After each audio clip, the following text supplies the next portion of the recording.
In Confinement, Chapter 2. Ivory walked over and sat down across from her. "Thank you, Scarlett. I'm sorry I disappointed you. I'll try harder." "I know you will. Now apologize to our guest. It was your carelessness that caused me to use her as an example." "I'm sorry, Cherie." Cherie heard the dishes clinking next to her. "Jesus, Ivory, what the hell is wrong with you? Did they teach you to address interns by their first names?" "Shit. I'm sorry, Scarlett. I forgot." "What am I supposed to do with you? I can't believe that after your punishment, you still can't follow simple instructions, and you still swear." "I'm so sorry. It was an accident. I promise it won't happen again," Ivory whimpered. "If I didn't have such a busy schedule," muttered Scarlett. "When this is over, you and I will have some unfinished business." Mistress reached out and placed her hand on Cherie's arm. "You will no longer call this girl Ivory or ma'am, understood?" "Yes, mistress." "You will address her as girl or trainee or even slave if you wish. She's no better than you, and you, trainee, will you address this girl as first girl, or let me see, what should I call you?" Cherie wasn't sure if she was being addressed directly, but answered anyway. "As you wish, of course, mistress." "Truth, how about Amber? It matches your beautiful hair." "Thank you, mistress." Ivory wasn't so happy. "Really? You're not seriously going to put me below her, are you? Come on, Aunt Jean, be reasonable." "Enough," growled the mistress, standing up and pulling Ivory away from the table. From what she could see, it looked like Scarlett was dragging her by the hair. Cherie felt ashamed of her. The girl had been so stupid and careless. "No, please." Cherie heard the intern yell and felt a little embarrassed that she smiled. She finished her toast and orange juice and sat in silence until the hostess returned. "That's going to complicate things, but I guess we'll have to adapt. And you, young lady, forget everything that little bitch was too stupid to keep to herself. Did I get that right?" "Yes, mistress. It is forgotten. I swear." "Great. Now let me finish my breakfast." Cherie waited, but after a few moments, she saw the mistress stand up. Damn, this was supposed to be a good day. Cherie stood and waited in silence. Mistress stood beside her, running her fingers through her hair. "Okay, Amber, we can't let this interrupt our training. Our time together is almost at an end, and we still have so much to do. Shall we get started?" "As you wish, mistress." The hostess headed across the room, and Cherie followed her. They made their way between the furniture, and Cherie shuddered involuntarily as she recognized the cross to which she had been tied for most of the day. They stopped at the table where Ivory, no, the intern, was lying. She was lying on her back, her hands handcuffed and bound at the ankles, her knees raised high. The girl was making unintelligible sounds and the gag made her mute. The mistress pulled Cherie to the bench, looking at the girl who only minutes ago was supposed to be helping her with her training. Now it was looking more and more like she was the one who was going to be trained. "Tomorrow, Amber, is an important day, a very important day. We will be hosting a guest who is very fastidious. You will be on your best behavior and do everything in your power to make him happy. Do you understand?" Cherie shuddered and nodded her head.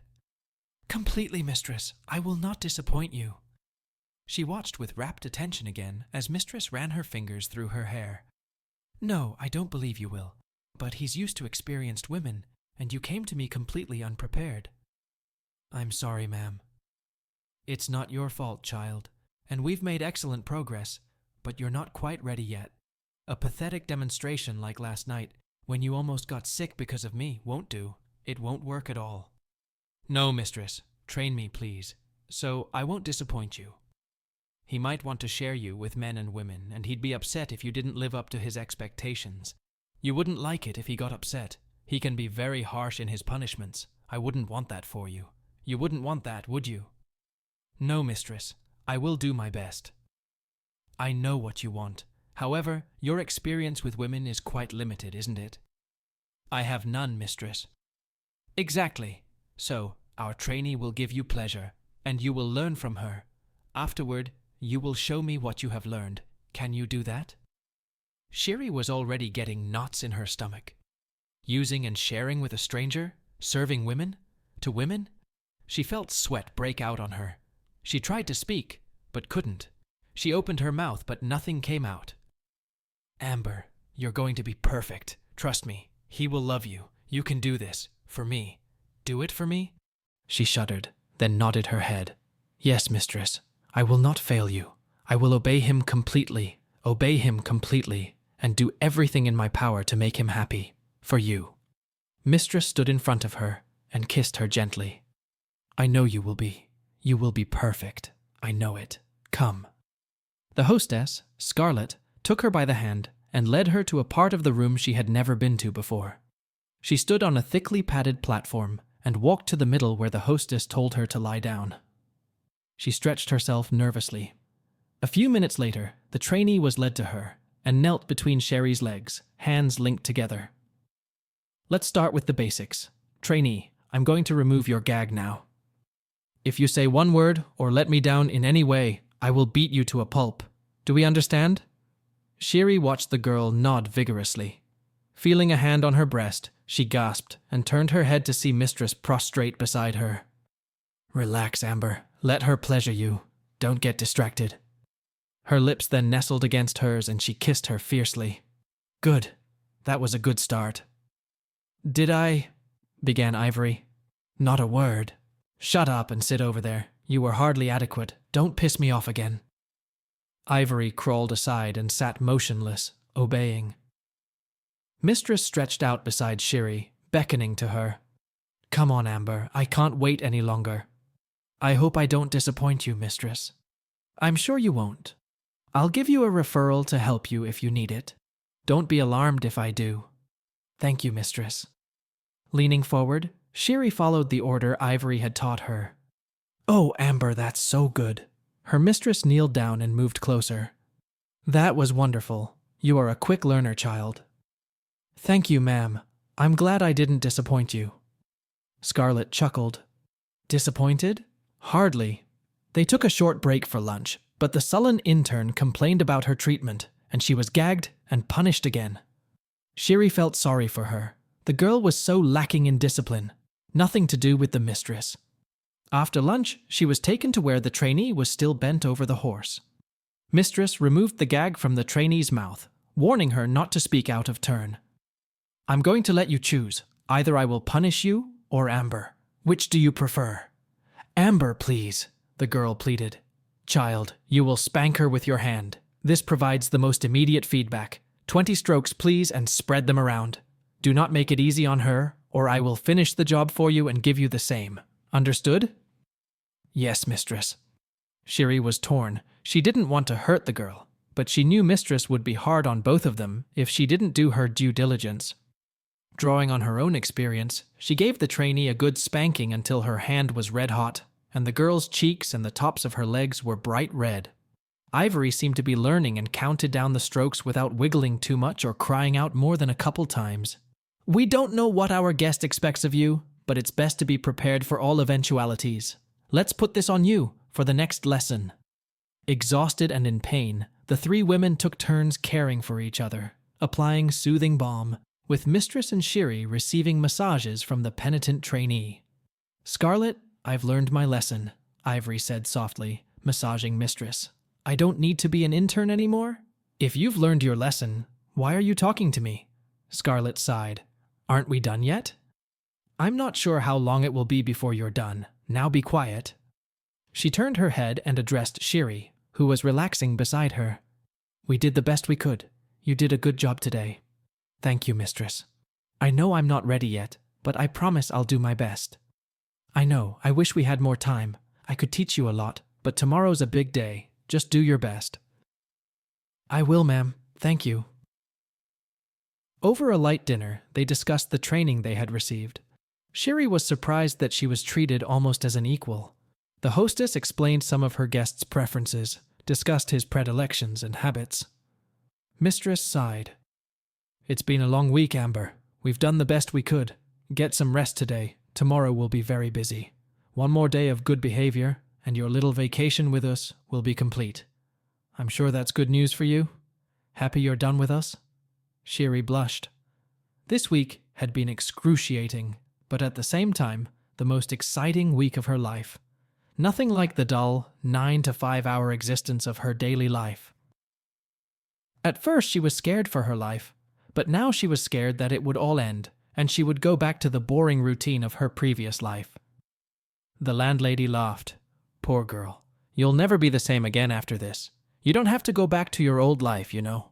Your life is your own. Yes, ma'am. It was an eye-opener. You bet. Ivory picked up on that. That was pretty intense. Next time I'll drive a car. Mistress sighed. You've been so good. Unlike our little helper. You speak out of turn. Punish her for me, will you? It's been a long week and I'm tired. Yes, mistress. Thank you, mistress. Ivory couldn't leave it at that. You're kidding, right? You're not going to leave her in charge and let her beat me, are you? If you don't learn to obey and learn self-control, I don't know when you'll see anything but these 4 walls here. I hope I don't have to get my friends involved to train you properly. No, Scarlet, please. You don't have to. Sherry got up and stood next to the intern. Let's get this over with. This has been very tiring. She pushed Ivory down. On your hands and knees. Get your ass up. Quickly. Ivory quickly moved into position, lowering her shoulders to the floor. Sherry knelt down beside her and spanked her a dozen times, then switched sides to use her other hand, as the first one was hurting so badly. A dozen more strokes, and she was done. That was well done, Amber. Come on, intern. Let's let our guest get some rest. She has a big day tomorrow. Good night, mistress. Thank you for today. You're welcome, child. Sherry jabbed a finger at the girl beside her. Ivory took the hint. Thank you, Scarlet. I'll try to be better. Her hosts headed up the stairs, leaving Sherry alone. The first thing she did was remove the stupid mask she'd been forced to wear all day, replacing the constant shadows with harsh fluorescent light. Feeling truly free for the first time in days, she decided to take a long, soothing hot shower. Everything hurt that she didn't even realize she had. Even more sore in places she didn't even realize she was sore in. Stretching out on the soft floor, she checked her sore spots. Her back, her legs were almost fully recovered. They were still sensitive in some places, but mostly they didn't bother her anymore. The day had given them no respite, and she gently massaged them, soothing the pain. Sherry lay back down and stretched, her mind racing. She couldn't relax, thinking about everything that had happened to her and what was likely to happen. Closing her eyes didn't help. The bright light was highly distracting. She rose to her feet again, looking for the light switches, and found them at the top of the stairs. Unable to resist, she reached out to check the doorknob. It was locked. No surprise at all. She turned off the light and saw that the lights were still on downstairs. The night lights. At least she wouldn't be stumbling back to her bed. She didn't know what to do with herself. She had been kept awake for hours on end, and she was exhausted both physically and mentally. She knew she should be sleeping, but she couldn't turn her brain off. Every night, Mistress kept her awake until the wee hours of the morning. She only had to sleep for a few hours at a time. She smiled. Tomorrow would be a big day. Good morning, sleepyhead. Did you have a good rest? Like a child, Mistress. That's good. Are you ready for your big day? Sherry looked around. Mistress was kneeling beside her, reaching out and running her fingers through her hair. Sherry shook her head, enjoying the sensation. Mistress was dressed. A burgundy teddy and a scarlet mask covering her eyes. Isn't that right, Mistress? I sincerely hope so. Educate me, Mistress. Scarlet laughed. Dear Amber, your training is complete. This morning is a little rest and preparation. I need you to get up now and clean up a bit. When you're done, put on your mask. Yes, Mistress. While she was tidying herself up, the landlady approached her. Here, we need you to wash yourself thoroughly. Do you know how to use this? Sherry took the proffered object. The plastic bottle had a narrow nozzle, pre-lubricated. I think so, Mistress. Okay, the other one's on the sink. Sherry finished her thorough cleansing, took her time, wiped herself down, and put the mask back on. She slipped back into the shadows and cautiously made her way to the breakfast table. She marveled at how comfortable she had been all these hours. She realized that she had lost a few pounds in the last week. The light meals and activity had done what endless hours of Pilates couldn't.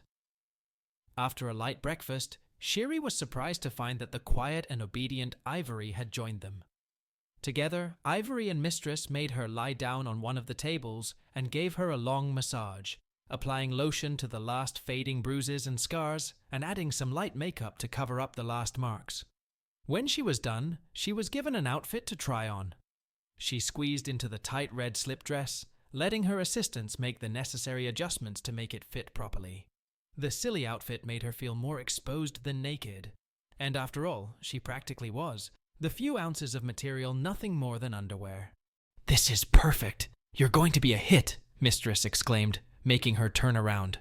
"What do you think, Ivory?" "Wonderful. I'm so jealous." "You don't have to, dear. Your time will come." "Promise?" "Soon, Angel." Her hair seemed to last forever, and her nails were manicured, and her feet pampered. For a moment she giggled, so vivid was the contrast between her current situation and those first terrible days. "Something funny, Amber?"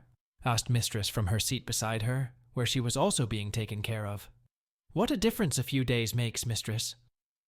"Oh, we're thinking about our first meeting, aren't we?" "Some. I hope you won't take offense at me." "Mistress, I will have against you whatever you wish or allow." Mistress laughed in turn. "You see, Ivory, you can learn much from our courteous guest." Ivory was on the other side of Mistress and was working on her transformation. "I don't doubt it, Scarlet. Thank you for including me." "I think she's influencing you, and for the better. It's a shame her stay here will be over soon." Shiri didn't want to think about it. Another night of total submission, of doing whatever she was told, of giving herself completely, trying to please her mistress and everyone else she asked, including the guest, especially the guest. They broke for a small lunch, and Shiri was used to light meals and small portions. She had been hungry the first couple of days, but now she savored every bite, savoring the taste of fresh fruit, light salads, savory cuts of meat. After lunch, they returned to the preparation room. They were left alone for a few minutes, and Mistress, apologizing, replaced Shiri's mask with a new, completely opaque one, plunging her into total darkness. For the first time in days, she felt nervous. The blackness brought with it a feeling of utter helplessness. She didn't have to think long. The next visitor came, and she was forced to remove her clothes. More waxing was done, and makeup was skillfully applied to her face, breasts, and even between her legs. She was itching, longing for longer touches, feeling the need for attention. "Patience, dear. How are you feeling? Does it still hurt?" "Not much at all, Mistress. It's hardly worth mentioning." "I understand. Believe me. The last few days have been really hard." "Were they ever?" Ivory said quietly, stammering suddenly. If I may say so, Scarlet." Mistress chuckled. "Yes, dear. I know it was hard for you too. I hope you learned something." "Yes, Scarlet, thank you." Finishing her makeup, she slipped back into the dress, once again adjusting it where necessary. The hostess had brought a can of spray adhesive to keep the dress in place, especially the top of the heart, which tended to pull away from the skin and flutter a bit. A new pair of red shoes with 4-inch heels completed the ensemble. His flight should already be in place. The driver should be picking him up any moment now. Time is running out. Time to put the finishing touches on things. "I think we're ready. It's time for everyone to take their seats." Sherry was led out of the room and into the main hallway. They turned right toward the entrance as she remembered. The hostess stopped her and led her to a kneeling position, where she knelt on a raised padded platform that reminded her of church kneelers. "Now bend fully downward, extending your arms toward the door. Straighten your hips and lift your butt. That's it. Perfect. Hold this position for a moment." It wasn't a very comfortable position, but of course there was nothing particularly difficult about it, and she remained seated with her arms outstretched and her head bowed. She felt her mistress lightly adjust her hair, unraveling it, and then she heard the sound of heels approaching. "What do you think, Ivory?" "This is the best thing ever, Scarlet. Just amazing." "I hope Robert thinks so." "He will be devastated." "You can sit down now, Amber. Relax. When our guest arrives, I'll let you know and you can return to this position." "Yes, mistress." "Nervous?" Shiri nodded. "Not much, mistress. I hope I don't disappoint you or our guest." "Honey, I don't think it's going to be a problem. Just do the best you can. Can you do that for me?" "Of course, mistress. I promise." "Great. Now hold still." Mistress reached through the hole in the back of her dress and grasped the device. "They're pulling up, Scarlet," Sherry heard Ivory say. "Positions, faster." Sherry quickly assumed the pose and felt Mistress's hands position her properly from behind and parted her hair once more. "Arch your back down a little and keep your ass raised. Good, perfect," she sighed. "Amber, honey, you're going to break his heart." The clatter of retreating heels caught her off guard. When the echo of footsteps faded, she realized she was alone. She heard the door open. Robert took one last look in his pocket. The ruby earrings had taken weeks to design and create. Each one was almost 2 carats, flawless. They would be perfect for Jean. He'd won this time. He knew she would love them and was looking forward to his well-deserved reward. She was always especially gracious after these trips. He was a lucky man. He opened the door, heralding his presence. "I'm home." Robert set his bag down at the entrance and turned to go inside, and froze. An amazing sight appeared before his eyes. A woman was kneeling before him, her strawberry blonde hair seductively arranged. The girl's full, round cheeks were a perfect heart shape, the point of which went all the way down to her waist. He felt his own heart beat in response. Robert stepped forward, catching his breath and looking around for the rest of the family. He slowly walked around the girl who waited for him, silent and motionless. From behind, she was almost irresistible. He could already feel himself reacting to her. He reached out and gently ran his hand over her bare cheeks as he continued to assess. A small shiver from the girl made him smile. He finished his circle, stopping in front of her. He was dying to see what she looked like. At first glance, her body was perfect. Smooth, round ass, narrow waist. He leaned over and slicked her hair back, encouraging her to lift her head. A red satin mask covered her eyes. Her little upturned nose was painfully cute, and her perfect crimson lips were begging to fall into his mouth. They didn't have to beg long. "Stand up, girl. On your knees, please." She rose slowly. He studied her for a while, noting the signs of restraint around her neck. She had recently been wearing a collar, probably for a long time. What had Jean been up to? He leaned over and ran his finger over those charming lips. "And who are you?" "Amber, if it gives you pleasure." "Did Jean put you up to this?" "Mistress Scarlet has prepared me for you, master, as a gift." "A gift. A terrific one." "Take your stand if you want to, Amber."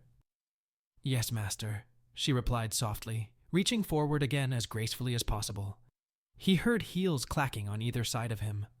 When he opened his eyes, he looked around and saw Jean and Terry approaching him, dressed to match. Caught like a child running his hand into the cookie jar. He grinned. "Happy Valentine's Day, sweetheart," said Scarlet. She leaned over and kissed him. "Happy Valentine's Day, Uncle," Ivory replied, leaning in for a kiss. Her lips lingered, her mouth slightly open, her tongue squeezing between his lips. Her soft hand ran down his chest. He wondered how much longer he could resist her seduction. Jean made it clear that the time was not yet right. He thought that maybe today would be the day. It was a fantasy he had indulged in on the flight home. The gift had spared him the urgent need to get hold of his wife's conniving niece. Now he was in no hurry. "That's enough, Ivory. You're distracting him," Scarlet reminded the teen, then leaned over and spread her captive's cheeks, giving her a great view of his thick pole disappearing into her. "What do you think of your gift, Master Steele?" "You spoil me. Best Valentine's Day present ever." He laughed, pulling out and entering that sweet new toy again. It was too good to stop, and he began slow movements, going in and out of her, her sweet pussy accepting him more and more willingly. "You have no idea. 2 virgin holes hungry for pleasure. Completely, totally yours for the night. You'll owe me for this." "Who's that?" asked Robert, puzzling over which of their friends might have saved this lovely item for a rainy day. Scarlet seemed reluctant to tell the truth. I kind of captured this one. We have to release her tomorrow, but she's at your disposal tonight, Master. It's only a week. It's okay. We were careful. No one will miss her. She was born for this, a natural. When I saw her, I knew I had to get her for you. She's perfect, isn't she, Master?" Robert sighed heavily, pulling himself from the innocent victim. He stepped around her and helped her up to her knees. "Amber, you are a beautiful, incredible gift. painfully beautiful. My conniving wife knows my preferences all too well, but I will not impose myself on you, no matter how tempting it may be. I am yours, master. Your gift. Please, I don't want to disappoint you or mistress. Enjoy me. You don't know what you're saying, girl. Please, teacher, I understand everything. Tomorrow I will go back to my old life, the constant dreary 9, 5, too much TV, dinners alone, and an empty bed. Today, I am a fantasy, your fantasy brought to life. Mistress has worked hard to prepare me for you. Let me be whatever you want me to be, whatever you need. Don't turn this week into a waste of time. Use me, enjoy me, master. Don't leave me like this. He stroked her cheek, and she turned her head, devilish lips capturing his finger and sucking it in. The desire of this innocent pawn was undeniable. He closed the last inch and pressed his lips to hers, kissing her, gently at first, then increasingly demanding. Finally, he pulled away, moved his head to her head, and nestled his mouth against her ear. "Thank you, Amber, for this gift. I accept it." He pulled away, giving her another look. "I give a once-in-a-lifetime gift. Just this one time. It's amazing. Please return to your seat," he told her softly. Sherry lowered herself back down and reached up, wiggling her ass invitingly. Robert suppressed a giggle. Impatient little girl. His smile quickly dissipated. This was really going over the top. The girl had been prepared all week, and he could understand her need for him. He would gladly fulfill that need, but he would not forget how she had come to him, and he would make sure she was taken care of. Scarlet and Ivory stood silently waiting to see how his unexpected actions would turn out. Scarlet realized that this was a big deal. She had gambled and won. The obedient Amber had made it possible. She felt a warmth for the girl that she hadn't expected. She reached forward and gently stroked the girl's back, realizing she would miss her. Robert returned to his original position, his hand slowly stroking the steel rod. Scarlet, had been wrong to act this way. They had made a deal. There would be consequences. He paused for a moment before sinking back into his present, then turned to his niece. "Get me ready, Ivory." Robert turned to Scarlet and nodded toward their willing captive. "Get her ready." Scarlet realized that Robert wasn't just a little angry, but sensed that her action would have serious consequences. Already, she realized that the days of holding Ivory back were likely over. She hoped the consequences wouldn't be too severe. She knew that her only salvation was the gift. If the girl turned out to be everything she had imagined her to be, Robert would be in too good a mood to be disappointed in her. Scarlet studied hard, sincerely hoping that one short week would be enough. She was perfect. How could he let her go? Damn that troublesome wife. He grabbed the girl's hips, pulled back, and thrust into her with force, taking her, claiming his prize. Did she want him? Fine, she would have him, completely and thoroughly. He would make this night one they would both remember for the rest of their lives. Shiri took a breath, slowly getting used to the huge invader and feeling excited to be put on display for her mistress and her new master. She realized that a lot depended on her here, and she was determined to play her part. She would be perfect for him. She gasped as he began to enter her again, filling her in the most amazing way. So much better than those toys. She pushed back against his insistent thrusts, wanting more, letting him know how much she needed it. Footsteps sounded near her head, and she felt someone moving in front of her. She knew from the intoxicating scent that it was her mistress. Yes, she may have been the gift, but she was also the recipient. Best Valentine's Day gift ever. This story plays with the deep, complex, and perhaps contradictory emotions and motivations of its characters. Shiri, or Amber's journey through this ordeal, is framed by layered questions about freedom of choice, degrees of approval, and the notion of consent in the face of extreme pressure. Watching her transformation woven into the network of relationships with the characters of Scarlet and Ivory reveals a dramatic contour of psychological dynamics, from submission to self-assertion and perhaps even self-sacrifice. The complex relationship between dominance and submission is prominent in this story, as are the moral issues it raises. It forces the viewer to consider the boundaries of the moral and ethical dilemmas facing each of the characters, and how each of them makes choices with specific consequences at some point. The themes of consent and self-control that are interwoven throughout the story force us to ask questions about power and responsibility in human relationships, and how deeply an individual's true desires and needs can be hidden beneath external pressures and expectations. This story unobtrusively reminds us of the importance of understanding the psychology of human relationships, and how important it is to seek understanding and justice in all settings, even when faced with difficult moral and ethical choices. As a reminder, the full uncensored content is available on our Patreon, where we can dive into a more detailed analysis and in-depth understanding of this story and its characters.